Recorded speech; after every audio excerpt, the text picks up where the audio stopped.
Now the point behind this move, I'm opening up the bishop. I invented this move actually, e4. It's never been played before the prophet arrived on the scene. And rumor has it that the opponent of the creator of e4, Alexander Kameko, was so shocked by the genius of this move that he simply lost on time. His internet service provider was just so shocked by this as well that they disconnected their service. They were derelict in their duty. Okay, let's go.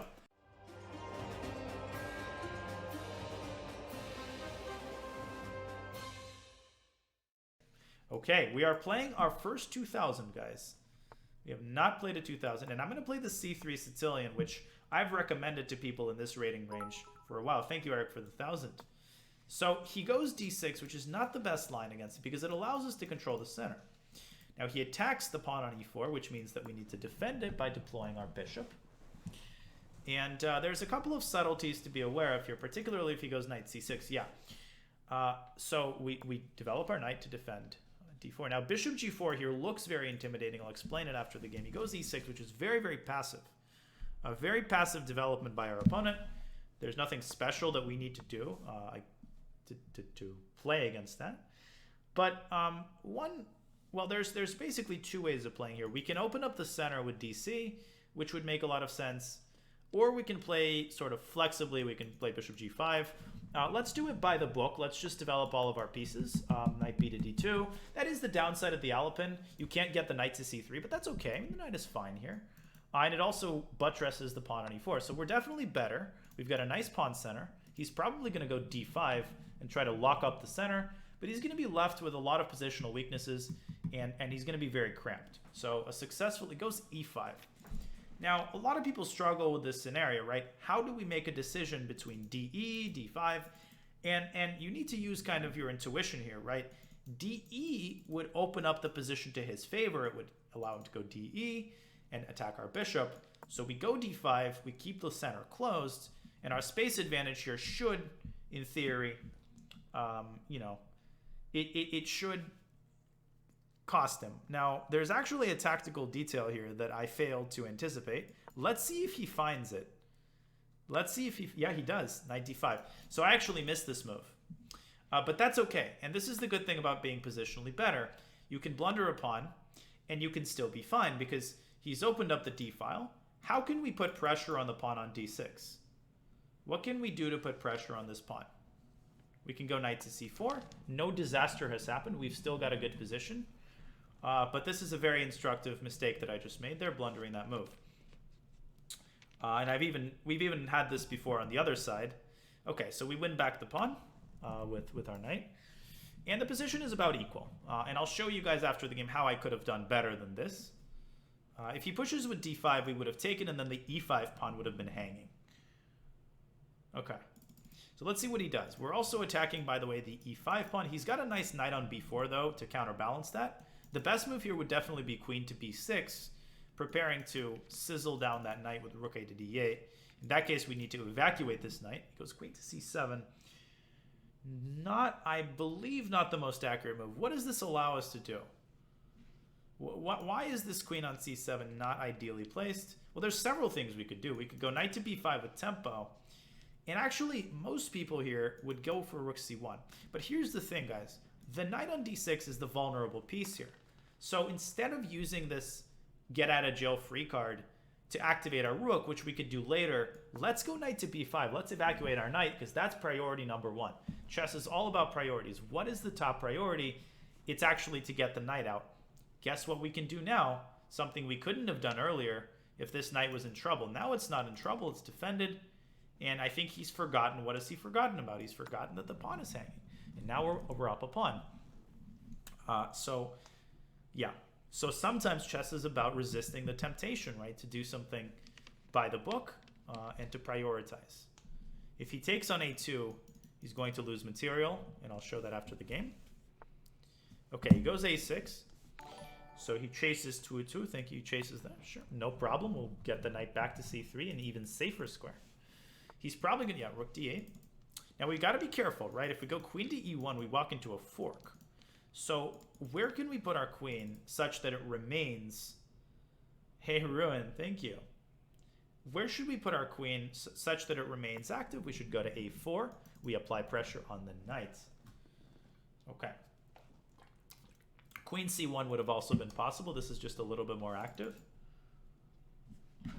Okay. So let's see what he ends up doing. He goes queen to c5. All right. He's attacking this knight. He's not actually attacking it, though, because the b4 knight would hang. We need to make a move here that would help the smoke clear a little bit. And we need to use the opportunity of the fact that the knight on e5 is not really hanging. That knight on b4 is what's causing a lot of problems for us. This knight on b4 is like, you guys can see that it's cramping me down a little bit. So can we just forcibly get it out of there? How can we forcibly get this b4 knight out? Yeah, let's go a3. I'm not really attacking the knight so much as I'm compelling him to go for this trade. Remember that we're up a pawn, so trades in general are good for us. What's also good for us is that he no longer has his strongest piece. Now he's sort of forked. He's got to probably drop his queen back, and he's losing the compensation that he had for the pawn, although we still have a couple problems to solve. And he drops the knight, actually. He blunders the knight because, you know, he kind of just panicked there. So a very complicated 20 moves here. You know, sometimes things end like this. Now here we have a nice little trick. I'm going to make the first move, and if he takes on b2, I want you guys to tell me the second move. We can win immediately with a very, very typical tactical idea, noticing that the queen is making contact with the rook, which means that we can get our own rook to d8, and he simply cannot defend this rook. He has to go for the back rank checkmate, or he has to give up the rook, neither of which is appetizing, and so we've beaten our first 2,000. Yeah, he was good. This guy put up a big resistance, particularly since I made a tactical error. But, okay, so he's going to continue playing. Let's take with the rook. And we can continue, you know, harvesting the garden here where the rook takes f7 because he cannot take. The queen is pinned. If he takes the knight, we take his bishop. And that's another trade, and that's beneficial for us. Now, he's seen that he takes on e2, but I've calculated one step further. Can you guys find the mate in 2 moves?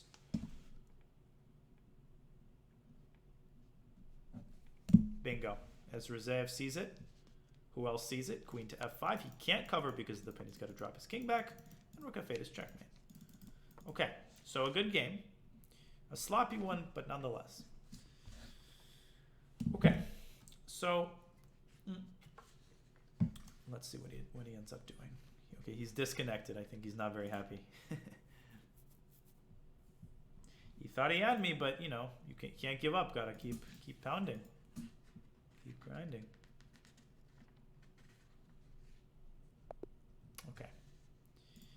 So, just quickly, sorry, not this game, this game. So he played d6, right, which gives us control of the center. This is a line I've even played with black. Now, if he goes bishop g4, we go d5, and knight e5 here may look very good, but white has a very, very nice idea in this position, and a typical one, right? When this diagonal is open, what becomes possible? Knight takes e5, bingo. We're not blundering the queen. We're setting this up, and when the smoke clears, we're up a piece. This happens in so many different openings. It happens in the Queen's Gambit. Some of you guys might be familiar with the famous Queen's Gambit version where you play knight bd7. You seem to blunder the pawn, but the reality is you have bishop b4 winning his queen back, then you capture the bishop and you're up a piece. Same exact concept. So that's why we allowed ourselves that. Now, my mistake, I think, one of my key mistakes was actually, the funny thing is, I don't think I should have developed the bishop to g5 because it ended up being a big liability. I actually think I should have probably just taken, gone queen e2, and then put a rook on d1 to x-ray his queen, potentially even gone e5 to cement my central control. We've seen time and time again, this bishop on g5, when it faces off with the bishop on e7, it gets into trouble precisely for the reason that my opponent displayed, which is knight takes d5. And this very same knight defends the bishop. If we take the knight, he takes the bishop, and that bishop is protected. I've even done this once in a classical game against an IM who blundered this. Couldn't we have just, yeah, we could have taken on f6, we should have, but this basically relinquishes whatever, you know, whatever idea of an advantage I had because it gives black the 2 bishops. He can then redeploy his bishop and prepare f5. So black has a good position here. I showed that game not so long ago, yes, because I had this in a speedrun game. But I decided to test them. And it's very important to sort of reorient, right? When you've blundered something, you blundered a pawn, you blundered a piece even, you rethink your priorities. You're no longer better. Now your goal is to fight back step by step and reassess the situation. So even though we've blundered a pawn, we have to see the silver lining, which is that the d file has been opened, and with that, the d6 pawn, which is a weakness, is easier to attack. And if he goes d5, then we take d5, he takes back, and we take e5, restoring material equality. Now, if he had taken on a2 here, what we would have done is knight to d7, forking the queen and the rook. You guys might be looking, no problem, he just takes. What's the big deal? But remember, he's got a knight on a2. And now that knight is hanging, as is the other knight. It's a funny situation. He can't save both knights at the same time. So whenever you have a situation like this where a piece defends another piece, that's why I call this a type 2 undefended piece, and I draw attention to it, because it's a very dangerous situation, which can basically ask for a piece, sorry, there's a Dingley run playing Grisha, ask for a piece to be overloaded. Sorry, here we go. And so he goes a6, we drop our knight back, we deploy our queen, and then the key moment here, of course, he blunders the knight. He should have gone queen to c7, but now we can bring a rook in to x-ray his queen. And we've got, we're basically in very good shape here. What if he went bishop d7 in response to a3? Well, remember that the square is covered, right? The square is covered by the knight and the queen, so that would not have been very advisable. I did calculate the a2 thing, I mean, briefly. So we go a3 just to clear up the smoke, get rid of his strongest piece. And that's an underestimated way of thinking. What is my opponent's strongest piece? How can I get rid of it, right? a3 gets rid of it. And immediately, things clarify, we're in good shape. Yeah, knight c6, I mean, he's okay, but he's down a pawn, and, you know, he doesn't have much compensation for it anymore because our pieces are now nicely coordinated. My world rank is about 130, 140, something like that. Let's go e4. And he plays the Karo-Kann, thanks 180. So I don't think we faced the Karo-Kann before. And to illustrate, okay, never mind, he doesn't play the Karo-Kann. He plays d6. There's a funny story about this move that I'll share after the game. As we already know, when our opponents play stuff like this, we don't need to modify our strategy. We simply continue our development. And now there's two fundamental ways of playing. We can go f4 and occupy more of the center, or we can just continue our development with knight f3. Either option is good. Let's go f4. Let's play it like the Romantics would have. Now, we have to be careful. As I've explained yesterday, the more center we occupy, the more pieces we need to bring in to supervise that center. We don't just want to keep mindlessly expanding and expanding because, you know, our empire is going to collapse. Okay, so he goes e5, striking in the center. There's no need to respond to this because both of our pawns are protected. So we can simply continue our development. Where should we go? How should we continue our development? Which piece should we develop? Where should we develop it? Who can tell me? I'll explain later why I get away with this. Yeah, absolutely, bishop c4. Good job. And we're immediately creating a line of fire to the pawn on f. Now, he's got to be very careful. My opponent is developing very passively, which means that, okay, he stops. Oh, we're going to castle. Look at this f-file. Okay, this is going to get very hairy for him, but we got to play this well. So there's a couple of things that we could do here. Again, there's multiple ways of playing a position like this. There's no immediate win, and he's actually doing this quite decently in the sense of avoiding an immediate win. We can open the f-file, but he's put a knight on f6 to block that f-file, so I wouldn't rush to play f takes e5. What I would do is ask myself, okay, we can go f takes e5. We actually have a really, really cool move. Let me think about this for a second. This is actually a very interesting moment. I'm actually doing some calculation of my own. Okay, let's open up the file. Let's open up the f-file. And one thing that we can do after he plays d takes e5, I assume he's going to play d takes e5. We can take and go bishop f4, but we got to be very careful about not giving him a big-time outpost, right? So what we're actually going to do is d5. And after the game, I'll explain this move in greater depth. But now look at his queen and his knight. They're just biting on granite. They're just staring at this pawn now. We've basically left it in the dust, if that makes sense. And the f-file is still open, so we still have that going for us. Okay, Draconis, thank you for the prime. Now, we basically just need to find a way to develop the rest of our pieces. The bishop is not developed. Well, first let's take on c6. Let's open up the diagonal for the bishop before we decide on anything else. Now, bishop e3 would have been a good move, were it not for knight g4. But if you notice what's wrong with knight g4, we're going to play bishop e3 anyway, hoping for knight g4, because then we have a big tactic. I'll show that after the game. Now he is threatening knight g4. We need to stop that, because that's going to dislodge the bishop, and then he could put his queen on b6. How should we prevent knight g4? Not a difficult question, not a trick question. How should we stop knight g4?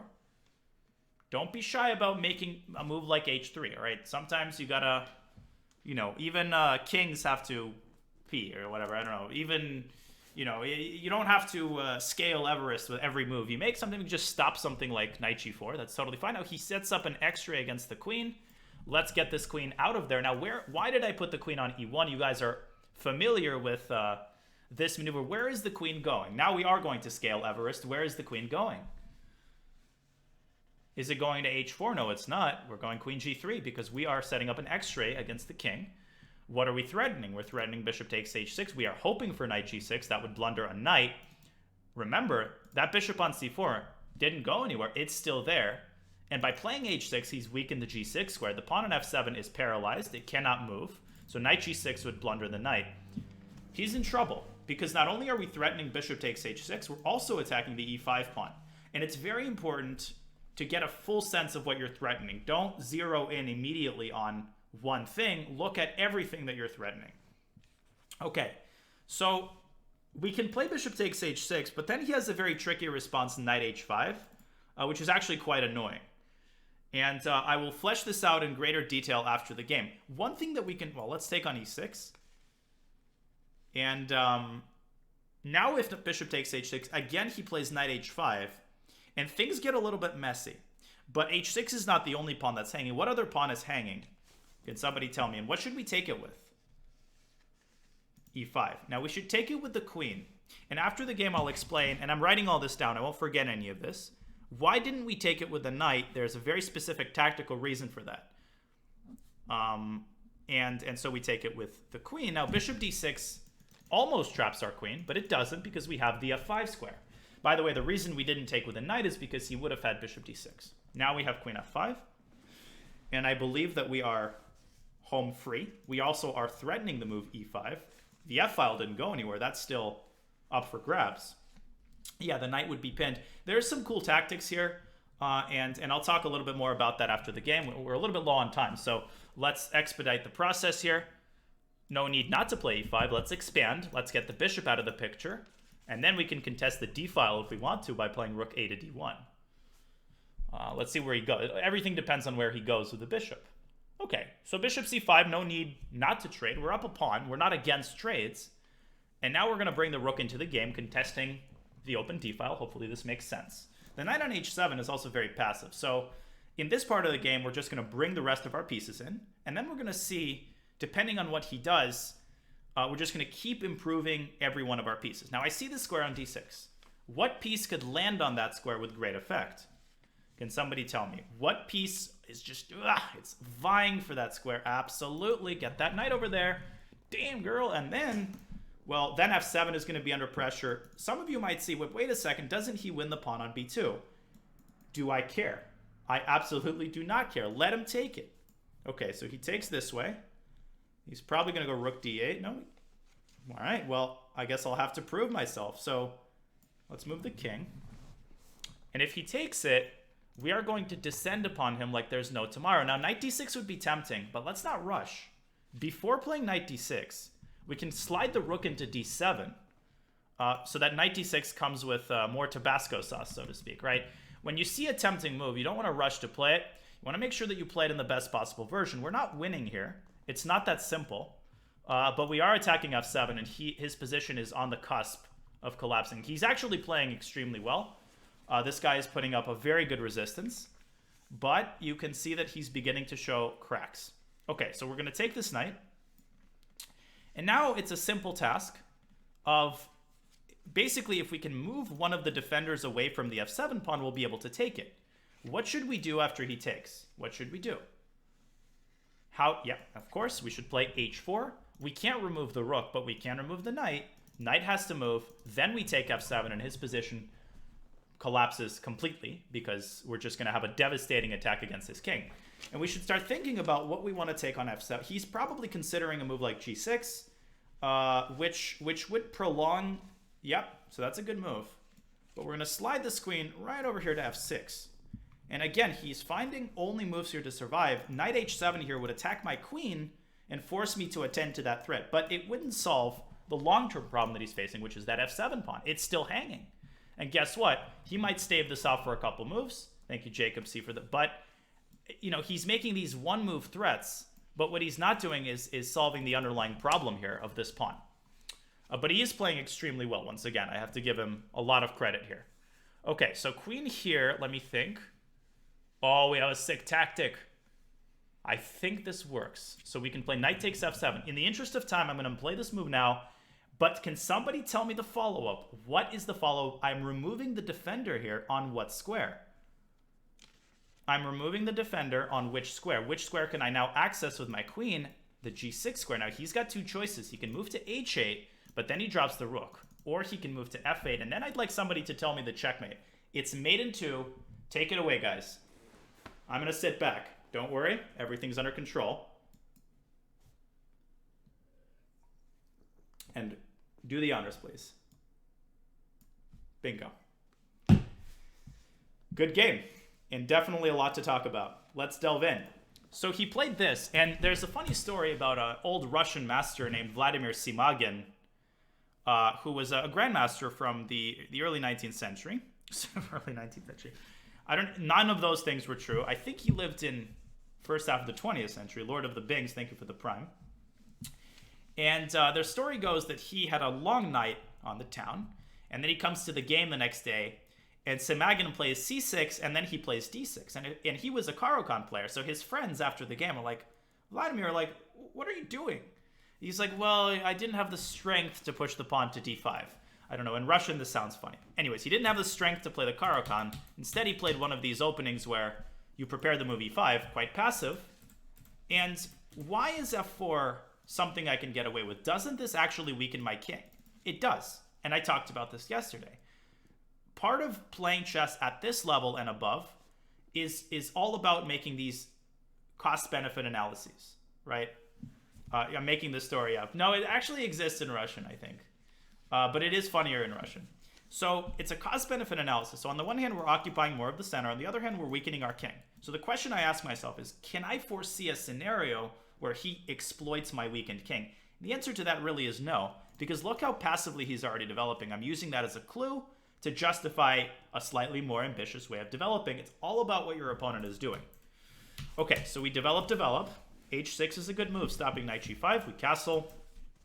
We open up the file, and now the move d5, basically leaving his queen and knight in the dust. If he would have taken on d5, oh, and the hype continues. Thank you, Chesto Jalife, David Costia, awesome channel and great instructional content. You should check them out. Thank you for the raid of the party of 114. My lands, we are having an epic first hour of my stream. Welcome, guys. I'm doing the speedrun, talking about my first game here. Welcome, everybody. Thank you, Knit SVJ, for the prime. Okay, so appreciate it, David. Now, what would I have taken with here? What would I have taken with here? And this is to the point that chess is a trade-off. Chess is a complete game of trading one advantage for another. The bishop, of course. We don't want to take with the knight. We blunder the bishop. Every time a trade happens in the center, remember the rule. Every time a pawn is captured in the center, you want to reevaluate and see which pieces are hanging. Gem Taco is hanging with 10 gifted subs. Holy smokes. It ain't stopping. Thank you, Jam. So we would have taken with the bishop. Now, I hear some of you guys saying, wait a second. Isn't the bishop my strongest piece? Yes, it is. But guess what? It's been replaced by an even stronger piece, the outpost on d5. You see what I'm saying? Okay. So bishop e7, blah, blah, blah. Bishop e3. Now, had he played knight g4 to chase my bishop away, what cool tactic would white now have? Who can spot it? Thank you, Jam. Absolute legend. Absolute legend. Yeah, bishop f7 is correct, using the f-file, driving the king in, and now a double check, which is a check from two different sources. The The reason double checks are good is because the king is forced to move, literally by definition. And now we recapture the knight. We're up 2 pawns, and the king has been totally decimated. Okay, so knight g4 would not have worked. h3, now knight g4 would have been a threat. And by the way, that's something that people forget to do all the time. When a move fails for a tactical reason, you got to be very careful about not assuming that that reason is going to remain throughout the game. That's one of the most common sources of blunders I see at all levels, is a player makes a move. For example, it might be a move where, let me give a very, very simple example. And if you guys just give me a second, for gifting to Chess Dojo, I'm going to pull up my chess base so that I have it for instructional purposes. Not to make a huge point out of this, but I think this is incredibly important for people's development. So let's say that you decide to do the following. Just give me a second, please. I'm setting up the chess base scene. This will take me about 30 more seconds, and then we'll delve into the meat.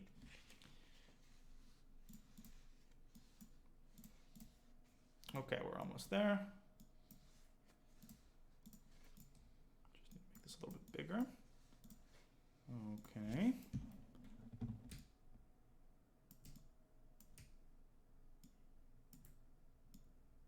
Okay, I think we're good. This will be fine. So let's take a position like this, right? It's white to play. Thank you, DBO9000 for the sub. What should white do in this position? Joe Andrist 123 keeps the hype going. I know, this is unbelievable. We take the pawn, of course. Now let's say that black plays the move h6 here. A very good example of, and I call this, I don't actually have a name for this, but failure to kind of pay attention to detail. I can play g4, that's fine, he can't take the bishop. Oh my god, they forgot he made a little, for the king, a little hole. So that's obviously a very dumbed down example. Nobody's actually going to do that. But you see what I mean. It's very easy to forget that the situation has changed in a certain way, which makes a tactical justification no longer valid. Carelessness. There's many names for it, but you see the point. All right, so that's why we played h3. Now we get the queen to g3, and now the tactics begin. So by the way, knight g6, we would have taken the knight. He can't take because of bishop takes g8, winning the king. So, okay. The point that I wanted to make is that there is a certain level, 17, 1800, in which at some point things just boil down to calculation. Not everything can be explained by logic alone. Sometimes you just have to sit down and calculate. And the fact that the tactics work out in one player's favor isn't necessarily itself the product of some sort of higher being that's organizing things. So chess has a lot of coincidence and chance in it, and things that don't always make logical sense. So bishop takes h6 would look very good, intending to checkmate, but it would allow knight h5, right? Attacking the queen and simultaneously defending g7. The queen cannot remain on the g file, which means that not only do you give up this bishop, but the other bishop is hanging. But if you would have first taken on e6, as I did, and now taken on h6, this is a very tough situation again, because we can't move the queen away from the g file. And if we move it up to g4, what is black going to do? Can somebody tell me what black is going to do here? And this puts me in a bind from which I literally cannot get out. Notice that both knights are defending g7, so we can assign a different task to one of the knights. This is going to be a 3-time repetition, because to avoid the draw, I have to give up a piece. I can try to sacrifice it, but that's very iffy. Does that make sense? So that's why bishop takes h6 was bad. Queen takes e5 instead was my choice. The reason I didn't take with a knight, because of bishop d6, pinning the knight to the queen. To the queen. I know some of you guys are saying, whoa, whoa, whoa, whoa, I can take this knight now. But he plays bishop takes e5, forking the queen and the rook. Lots of tactics here. Little Pluck and another raid, 37. Welcome, people. Thank you, Mark, for the raid. So does that make sense? And that's why we take queen takes e5, e5 takes, rook d1 contesting the file, getting the knight to an outpost, getting the rook in first, and now up to the last tactic. So here, I could have played c4 to intercept the queen from f7, right? Nick Mullins would have played this move in a second. I mean, interception tactics, no problem. But I played a better move here. Knight takes f7 is the tactical solution. And this is a form of removing the defender. The reason that I do this is because I want to give the check on g6, but obviously I can. But that wouldn't be very advisable. So by removing the defender, we slide the queen in. His king has to maintain contact with the rook. If he moves aside, I go rook takes f7. But king f8 leads to this checkmating pattern, which is actually quite common, right? If you solve a lot of problems, that's why puzzle solving is so important. It awakens your mind to these kinds of patterns. Without it, you won't find something like this, or it'll take you a lot longer. Well, I played king h2 because I was in check, so no big reason. I kind of chose king h2, king h1 at random. I think both moves would have been fine. I didn't play king h1. The reason is I was a little bit worried about a back rank check, potentially. So king h2 I thought was marginally safer. But you can never predict, you know, sometimes one is safer, sometimes the other is safer. Any questions, ladies and gentlemen? And please, I always say this and I always mean it. Do not be shy about asking questions. That's the entire premise of the speedrun, right? Is for everybody to sort of fully understand everything as much as possible. And if you ask a question, that's actually a very selfless thing to do because most likely everybody else has that question in their mind anyway. What if he took with a king? Okay, so what if he had responded to d5, asks Drum, with c5? Well, that's a great question, but look at this pawn that would have been created. As a consequence, we can go knight b5 and then shove this pawn through to d6 and get the knight to c7. So this would have allowed me to create this massive passed pawn, which I would have pushed even further. What's the meaning of life? What is my social security number? Great questions there. I have played d4, actually. Will the Niners make the playoffs? Well, not after yesterday. Yeah, so I would advise people to play rapid 15-minute chess when you're first starting, and then slowly, if you like blitz, you can transition to it. But definitely rapid to start. What if black had played knight h5 straight after queen g3? Yeah, so I would have taken the pawn here. And that's why I mentioned it's important to be aware of everything that you're attacking with a particular move. And now f7 would have fallen as well.